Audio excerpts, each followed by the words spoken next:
Donc dossier numéro 1. Donc vous êtes de garde dans votre service d'orthopédie et un confrère vous appelle concernant Madame B, 76 ans. Elle a pour principal antécédent une endoprothèse aortique posée il y a 5 ans pour un anévrisme de l'aorte abdominale et une arthrodèse lombaire il y a 15 ans sur canal lombaire étroit.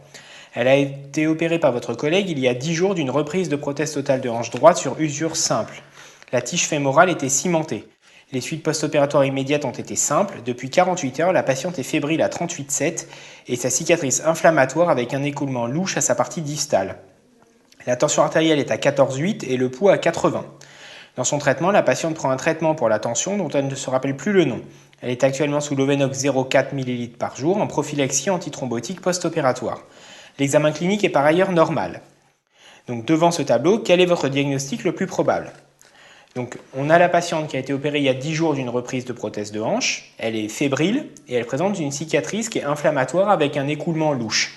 Donc le diagnostic le plus probable est celui d'infection précoce du site opératoire, nosocomiale, avec arthrite aiguë de la hanche droite sur prothèse, probablement à staphylocoque doré, avec bonne tolérance hémodynamique. Pourquoi dit-on qu'il s'agit d'une arthrite ? Alors on dit qu'il s'agit d'une arthrite car ça touche l'articulation de la hanche. Même s'il ne s'agit pas de l'articulation native, il faut quand même, à mon sens, dire qu'il s'agit d'une arthrite ou qu'on se dise infection de prothèse. Mais arthrite peut être cotée, mais en tout cas, ça ne peut pas être un mot qui peut être défavorable pour vous. Donc pour moi, il faut dire arthrite sur prothèse ou infection sur prothèse. Mais je pense que de mettre arthrite, ça peut vraiment rapporter des points. Question numéro 2. Quel bilan paraclinique réalisez-vous et qu'en attendez-vous ? Donc on réalisera des examens biologiques, bactériologiques et d'imagerie. Donc dans un premier temps, au niveau biologique, on va rechercher un syndrome inflammatoire. Donc une numération formule sanguine, à la recherche d'une anémie inflammatoire ou post-opératoire, une hyperleucocytose à polynucléaire neutrophile, une thrombocytose ou une thrombopénie. La CRP qui sera augmentée et la recherche d'un syndrome inflammatoire. La VS qui sera augmentée de façon physiologique en post-opératoire mais qui peut, si elle est très élevée, renforcer le syndrome inflammatoire biologique. Le ionogramme sanguin et la fonction rénale pour évaluer l'équilibre hydroélectrolytique et la recherche d'une insuffisance rénale. Bien sûr, un bilan d'hémostase, TPTCA et un bilan prétransfusionnel, groupe Rhesus-Eraï. Au niveau bactériologique, car on suspecte quand même une infection, on fera des hémocultures répétées au moment des pics fébriles, avant toute antibiothérapie avec culture aéro et anaérobie. On fera de façon systématique un ECBU et un prélèvement au niveau de la cicatrice, même si celui-ci sera probablement contaminé et n'aura pas une grande valeur bactériologique.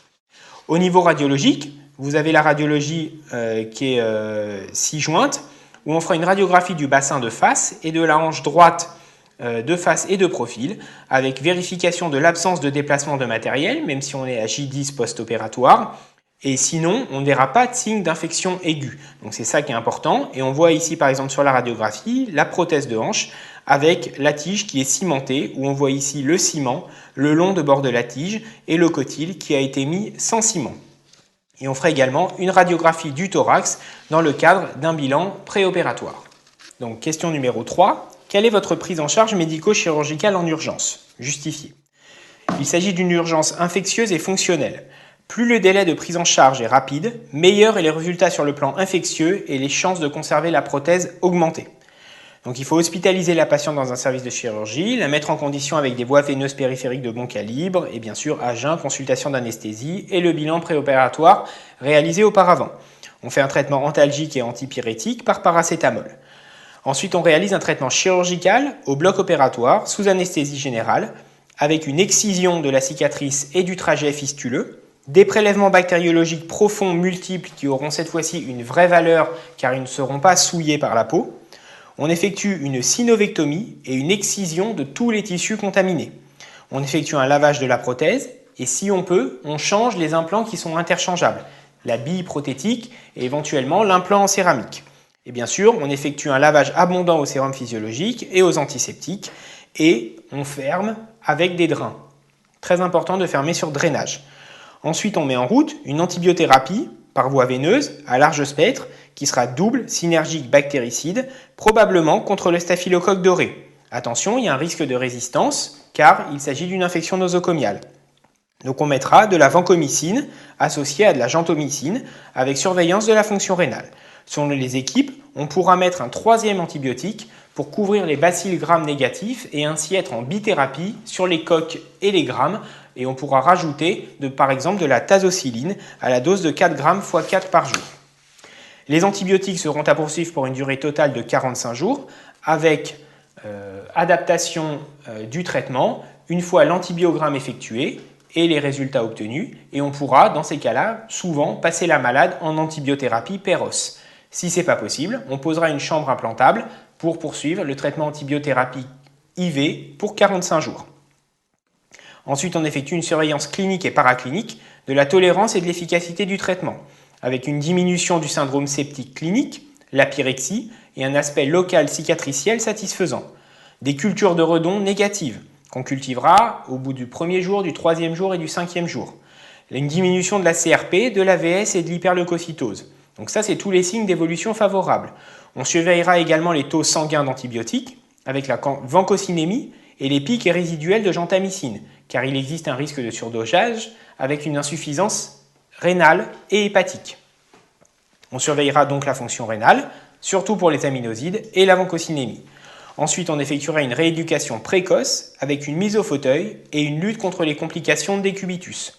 On effectuera également une déclaration au CLIN car il s'agit d'une infection nosocomiale.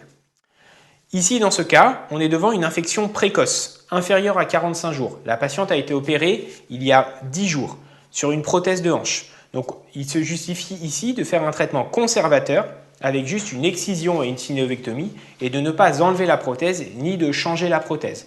On est ici dans le cas d'une infection aiguë, donc ici une ablation de la prothèse n'est pas justifiée. Le traitement d'une arthrite septique sur prothèse n'est-il pas le changement de la prothèse? Alors, tout dépend un petit peu de la prise en charge et un petit peu des écoles. Ici, on est dans le cadre d'une arthrite ou d'un sepsis aigu, c'est-à-dire qui date d'il y a moins de 10 jours. Donc, on sait que quand on a une infection qui survient à moins de 3 semaines après une intervention, les chances de conserver la prothèse en effectuant un lavage et une synovectomie et une excision maximale sont encore correctes. Donc ici, comme on est à moins de 10 jours, on fera juste un lavage de la prothèse avec une excision de tous les tissus contaminés. Ce n'est pas du tout la même chose en termes de morbidité et en termes de traitement invasif de faire juste un lavage ou un changement de prothèse. Un changement de prothèse, c'est une intervention qui est beaucoup plus lourde, où ici on a une prothèse fémorale, une tige fémorale qui est cimentée. Donc si on a une infection, il faut aussi retirer le ciment. Donc on rentre dans une thérapeutique qui est beaucoup plus invasive et on peut se dire qu'on donne la chance de laver la prothèse et si ça ne marche pas, il sera toujours temps de la déposer, d'enlever la prothèse et dans un second temps d'en remettre une.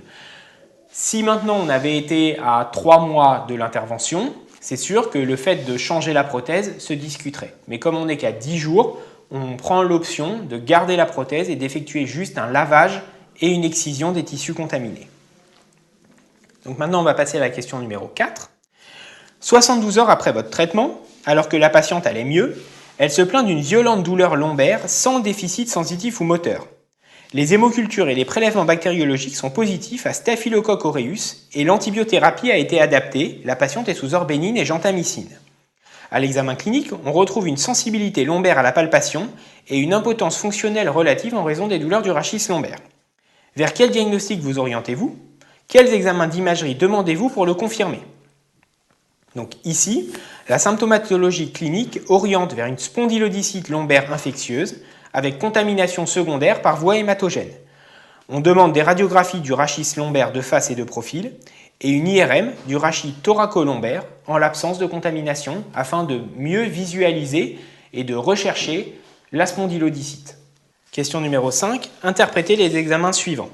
Alors vous verrez que vous aurez l'IRM projeté et sur le papier vous avez les radiographies. Donc ici on a des radiographies du rachis de face et de profil où il est surtout important de voir les signes négatifs. Donc on remarque qu'on a un antécédent d'arthrodèse lombaire avec du matériel en place et une dyscarthrose étagée avec un début de scoliose dégénérative lombaire visible sur la radiographie de face, surtout au niveau L2, L3. On n'a pas d'argument pour un processus tumoral ou infectieux chronique, car on n'a pas d'ostéolyse et pas de tassement vertébral. On a un météorisme abdominal avec une distension colique au niveau sans niveau hydroaérique. Et sur la radiographie de profil, on a l'endoprothèse qu'on avait vue dans l'énoncé qui est visible. Le plus important, c'est de bien visualiser l'IRM. Donc on a ici une IRM en coupe sagittale T1 avec gadolinium et une axiale T2 du rachis thoracique bas et lombaire. Donc qu'est-ce qu'on remarque? On remarque qu'on a ici et ici, donc cette image-là et cette image ici, une collection en regard des vertèbres T9 à L1 qui est hypointense T1 et en hypersignal T2, avec une diminution de 50% du canal médulaire, comme on voit ici. Si on regarde ici, c'est tout le canal médulaire, et on remarque que la collection hyper intense ici prend 50% du canal médulaire. Pareil sur le profil, où on remarque qu'on a la collection qui occupe sur le plan sagittal 50% du canal. Cette collection correspond probablement à un abcès épidural. Et on remarque qu'on a également une dyscarthrose étagée et on n'a pas d'argument évident pour une spondylodicite. On n'a pas d'hypersignal majeur au niveau d'un disque intervertébral, au niveau du rachis thoracique bas ou au niveau du rachis lombaire. Donc ici, on avait suspecté une spondylodicite. Eh bien, le diagnostic le plus probable et qu'on voit ici sur l'IRM, c'est celui d'un abcès épidural secondaire à une septicémie. Donc, question numéro 6. Quel est donc votre diagnostic? Quel examen d'imagerie, un seul, réalisez-vous dans le cadre de la prise en charge de votre malade? Qu'en attendez-vous? Le diagnostic est donc celui d'un abcès épidural, T9 à L1, sans signe neurologique, secondaire à une septicémie à Staphylococcus aureus, d'origine nosocomiale, à point de départ de la hanche droite, avec une probable dissémination par voie hématogène. On n'a pas d'argument pour une spondylodicite comme on a vu à l'IRM avant. Devant le contexte de septicémie et d'antécédent chirurgical d'endoprothèse, avec au moins 2 localisations infectieuses, il faut réaliser une échographie cardiaque transthoracique dans un premier temps pour éliminer une endocardite infectieuse aiguë qui peut être source de dissémination secondaire poursuivie et cause d'insuffisance cardiaque et éventuellement entraîner des foyers septiques secondaires, même sous antibiotiques, si on prend bien en charge le malade.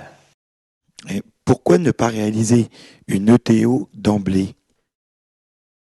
Alors, on ne réalise pas d'ETO d'emblée compte tenu de l'invasivité des choses et que déjà, on peut réaliser une ETT, donc une échographie transthoracique dans un premier temps pour suspecter les lésions d'endocardite. Et puis aussi, c'est la clinique qui va primer. Est-ce qu'on a un souffle cardiaque? Donc là, on réalise l'examen d'emblée. Mais si la clinique n'est pas évocatrice d'une endocardite, c'est-à-dire qu'on n'a pas de souffle et que l'ETT est normal, on peut s'abstenir de réaliser, à mon sens, une ETO.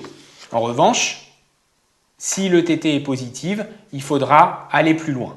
Et si l'ETT est positive, il faudra réaliser une échographie transœsophagienne pour bien visualiser et caractériser l'endocardite. Donc, à mon sens, il y a un vrai contexte clinique aussi, c'est-à-dire qu'en présence de souffle avec une ETT négative, on poussera à l'ETO. Si on n'a pas de souffle et que les hémocultures sont négatives et que l'ETT est normal, et pour moi, il n'y a pas d'indication à aller jusqu'à l'ETO. Donc la question numéro 7, l'examen que vous avez demandé est normal, donc l'échographie cardiaque est normale. Quelle est la prise en charge concernant la pathologie rachidienne?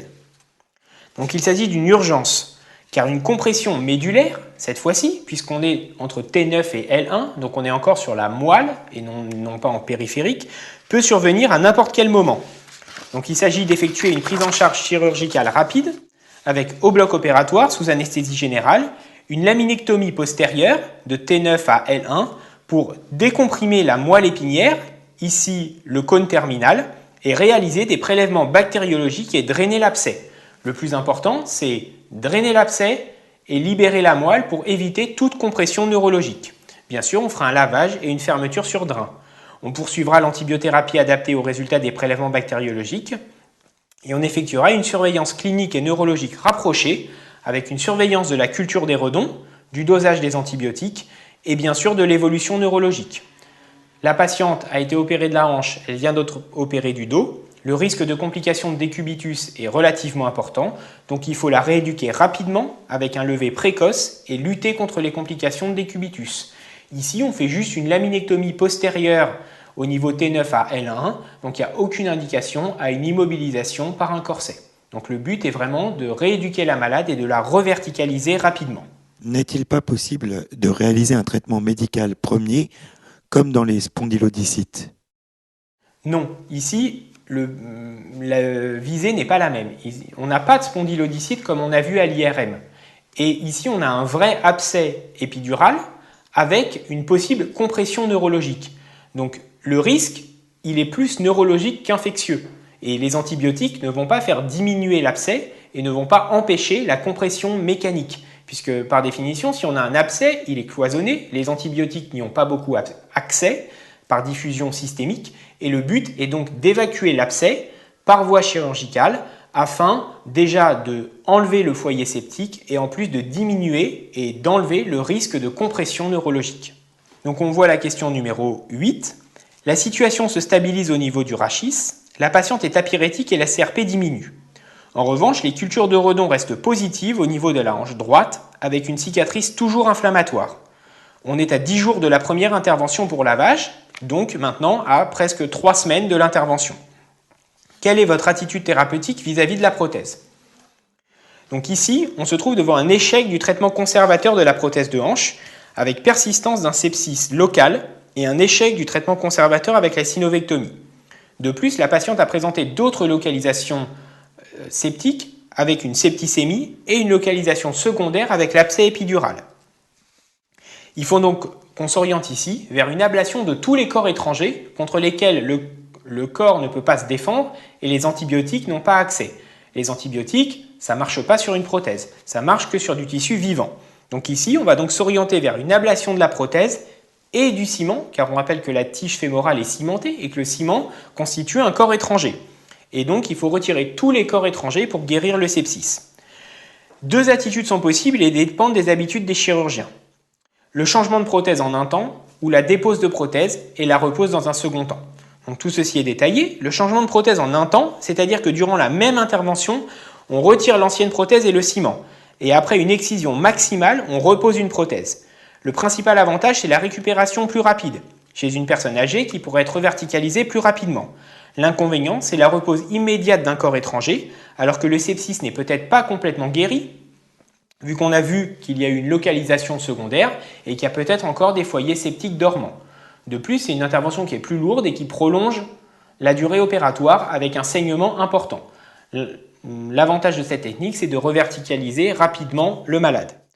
Sinon, on peut opter pour un changement en deux temps, qui passe dans un premier temps par une ablation de la prothèse et la mise en place soit d'un spaceur, c'est-à-dire un moule en ciment aux antibiotiques qui va mouler la prothèse et qui va garder l'espace de la prothèse, mais qui ne joue pas un rôle de fonction prothétique, soit de ne plus rien mettre, c'est-à-dire de laisser la patiente en résection tête-école, ce qu'on appelle, c'est-à-dire qu'il n'y a plus de prothèse, il n'y a plus à proprement parler d'articulation de la hanche. Les suites sont plus longues et une prothèse sera reposée au bout de 3 mois environ, après s'être assuré de l'absence de récidive septique par un contrôle biologique et éventuellement une scintigraphie. Le principal avantage, c'est une augmentation statistique des chances de guérison car on retire tous les corps étrangers. L'inconvénient, c'est qu'on a une impotence fonctionnelle chez une personne âgée qui, à ces âges-là, ne pourra pas remarcher pendant environ 3 mois. Tout est une question d'école. Ici, la seule chose qu'on peut dire, c'est qu'on est devant une localisation multisite, c'est-à-dire qu'on a à la fois la hanche et à la fois le rachis. Donc on n'est pas très en faveur d'une chirurgie en un temps. Ce qui est important aussi pour une chirurgie en un temps, c'est de connaître le germe afin d'avoir une antibiothérapie efficace d'emblée. Dans tous les cas, il faut poursuivre le traitement antibiotique adapté pour 45 jours, qu'on fasse soit un changement de prothèse en un temps, soit une dépose de prothèse. Et on fait une surveillance clinique avec une fièvre et l'aspect de la cicatrice et biologique de la tolérance, de la fonction et de l'efficacité du traitement. Donc voilà pour le dossier numéro 1. C'était pour que vous ayez un petit peu des idées claires sur la conduite à tenir vis-à-vis d'une infection de prothèse quand est-ce qu'on peut faire une synovectomie et une excision et garder la prothèse, et quand est-ce qu'on peut enlever la prothèse. Plus on est précoce, plus on peut garder la prothèse. Plus on est tardif, plus on aura tendance à enlever la prothèse, car le fait juste d'aller nettoyer ne suffira pas, et il faut bien se rappeler que les antibiotiques n'ont aucune efficacité sur la prothèse elle-même, vu que c'est un corps étranger.